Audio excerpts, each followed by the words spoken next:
这可是钢铁侠的首款战甲马克1号，虽然笨重粗糙，但打人特别疼，子弹射上去就像在给他挠痒痒。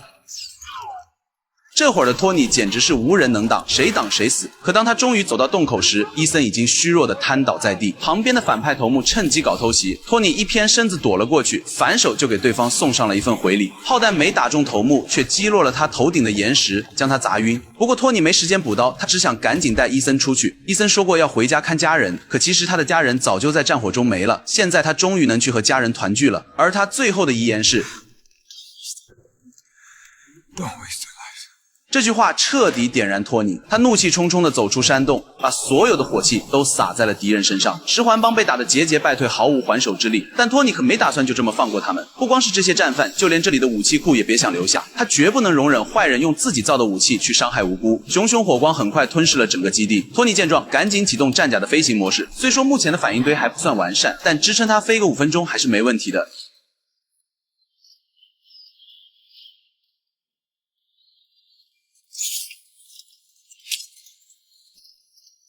此刻的战甲已经变得支离破碎，好在托尼总算是保住了一条命。他拖着快要散架的身体，在沙漠中艰难地往前走。就在他快要失去意识的时候，2架救援直升机从他身后呼啸而来。就这样，托尼总算是成功获救了。这是托尼第一次用武器保护自己，但真正让他走出那片沙漠的，不是这套战甲，是伊森。伊森拿命换了托尼一条生路，而他最后说的那句话，也让托尼彻底醒悟过来。这么多年，他只管造武器赚钱，从没想过别人会拿他们干什么坏事。现在他懂了，他得为那些后果负责。这也是这部电影想要传递的主旨之一，科技的发展必须受到道德的约束。所以回到美国后，托尼先干了2件事：第一，吃上一口享了800年的汉堡；第二，开一场发布会，当着所有媒体记者的面，他毅然宣布 Effective immediately, I am shutting down the weapons manufacturing division of Stark International. 话音刚落，现场直接炸了锅。作为托尼父亲的老友，斯塔克工业的元老卤蛋第一个跳出来反对，武器公司不造武器，难道改做江西小炒吗？他想劝说托尼收回决定，可托尼这次是铁了心了。哪怕网上媒体把他骂上了天，就连好兄弟罗德也跟着冷嘲热讽，却始终动摇不了托尼的决心。他脑子里甚至还蹦出一个疯狂的想法，他要重新打造一款全新的机甲马克2号。首先要解决的就是能源问题。他做了一块微型反应堆，每秒能提供100亿焦耳，大概相当于三峡大坝1年的发电量。但问题来了，旧装置底下有根导线脱了，一旦短路，它就直接变成烤串。托尼一边安抚管家小辣椒的情绪，一边让他把那根导线拔出来。小辣椒忍着害怕，把手伸进托尼胸口，天知道他当时压力有多大。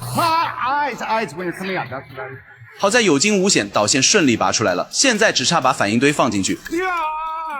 别担心，托尼只是皮了一下。小辣椒问换下来的旧反应堆怎么处理，托尼说直接扔了就行。但小辣椒没听他的，反而偷偷收了起来，算作托尼重获新生的纪念。也正是这个不经意的举动，在之后的关键时刻救了托尼一命。回到工作室后，托尼全身心扎进新战甲的研发里。他很清楚，关闭武器部门并不能让战争消失。斯塔克工业的武器还在世界各地的战区里燃烧，托尼必须做点什么。为此，他需要更厉害的战甲。另一边，那个没死透的头目也没闲着，带着几个手下把整片沙漠翻了个遍，终于把初代钢铁战衣的所有零件都找齐了。一个邪恶的想法在他脑子里慢慢成型，而托尼这边几乎推掉了所有的社交活动，一门心思扑在马克2号的研发上。经过不断测试、不断修改、不断测试、不断修改之后，马克2号终于成功诞生了。这款才真正算是钢铁侠的雏形，材料更轻，动力更强，能源输出更稳。不光有掌心炮和长时间飞行的能力，还装上了智能系统，由托尼的电子管家贾维斯负责操控。战甲的所有功能都测试完毕，现在就差高空飞行这最后一项测试了。随着倒计时结束，托尼驾驶着马克2号加速直冲云霄。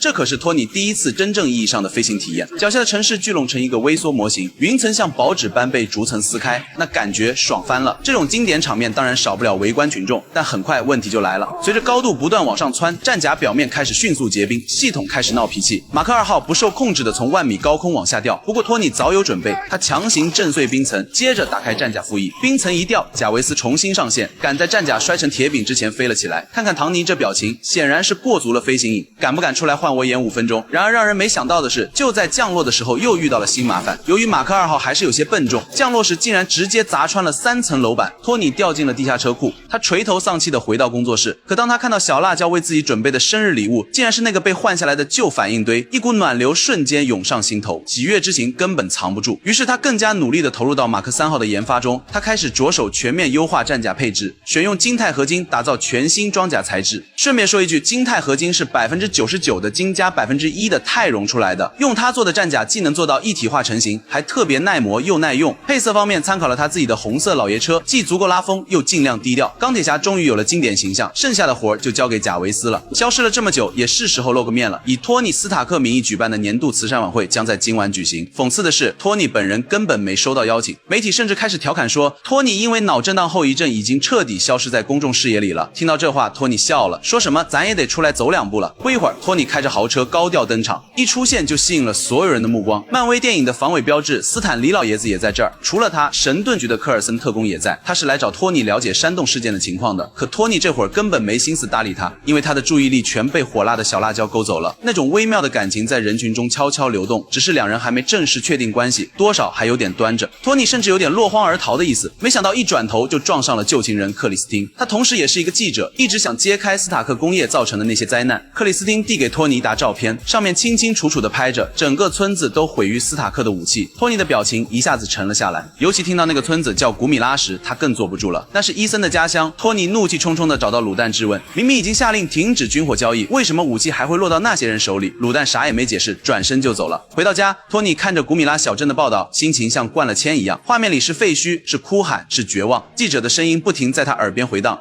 There's very little hope for these refugees who can only wonder who, if anyone, will help. 如果有人能去救他们的话，那只能是托尼了。他必须去扛起这些后果。是时候让马克3号登场了。随着机械装置层层闭合，红与金的装甲缓缓成型。